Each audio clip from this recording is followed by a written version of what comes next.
जी। Madam मैंने इरेडा का share लिया था 140 पे, 1600 क्वांटिटी, ठीक है। और मेरा टारगेट है चुनाव के बाद, तो क्या अभी रुकना चाहिए या बेचना चाहिए? चुनाव तक आप रुकना चाहते हैं अभी तो, क्योंकि आप मुनाफे में बैठे हुए हैं। हाँ मैडम। ऑलराइट। थोड़ा सा सवाल स्टॉक से जुड़ा हुआ है, उस पर सलाह देंगे ही, लेकिन साथ ही सौरभ, एक जो रणनीति बनाते हैं लोग ट्रिगर्स को ध्यान में रखते हुए, और खास तौर से शॉर्ट टर्म ट्रिगर्स अगर हम कहें, यहाँ पर इन्होंने इलेक्शन का एक ट्रिगर दे रखा है।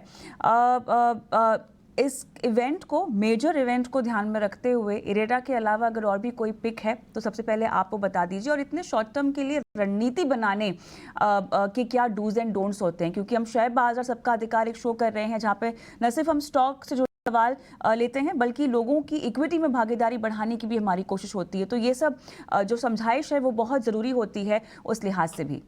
सौरभ। देखिए, जो कंपनी इन्होंने बताई वो इरिडा वो एनर्जी फाइनेंसिंग में है। कंपनी छोटी छोटी कंपनी है जो कि ग्रीन एनर्जी फाइनेंसिंग की तरफ करती है काम। कंपनी के जो ग्रोथ प्लान्स हैं या गवर्नमेंट का जो प्लान है एनर्जी सेक्टर को आउटलुक को लेके वो काफ़ी स्ट्रॉन्ग है। वैल्यूएशन यहाँ पर मुझे थोड़ा महँगे लगते हैं, लेकिन उनकी बात से मुझे ऐसा लगा कि ये इलेक्शन तक वेट करना चाहते हैं, उसके बाद बेचना चाहते हैं। तो अगर शॉर्ट टर्म के लिए आप काम कर रहे हैं तो वैल्यूएशन यहाँ पर महँगे हैं। ₹140 पे आपने दिया है, तकरीबन आपको तकरीबन 20% मुनाफ़ा आ रहा है, तो मेरी सलाह रहेगी यहाँ पर आप कुछ मुनाफ़ा ज़रूर बाँध सकते हैं।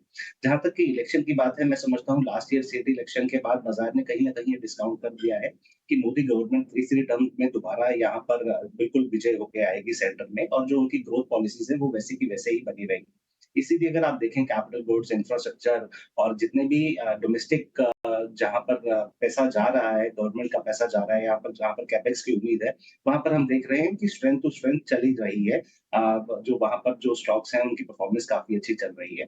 जो सेक्टर आगे भी अच्छे लगते हैं, वो लगते हैं capital goods, energy, auto, banking, ये क्षेत्र काफ़ी अच्छे लगते हैं। लेकिन आपको एक बात समझनी पड़ेगी, आपको जो आपका जो इन्वेस्टमेंट का होराइज़न है, वो आपको यहाँ पर लंबा रखना पड़ेगा।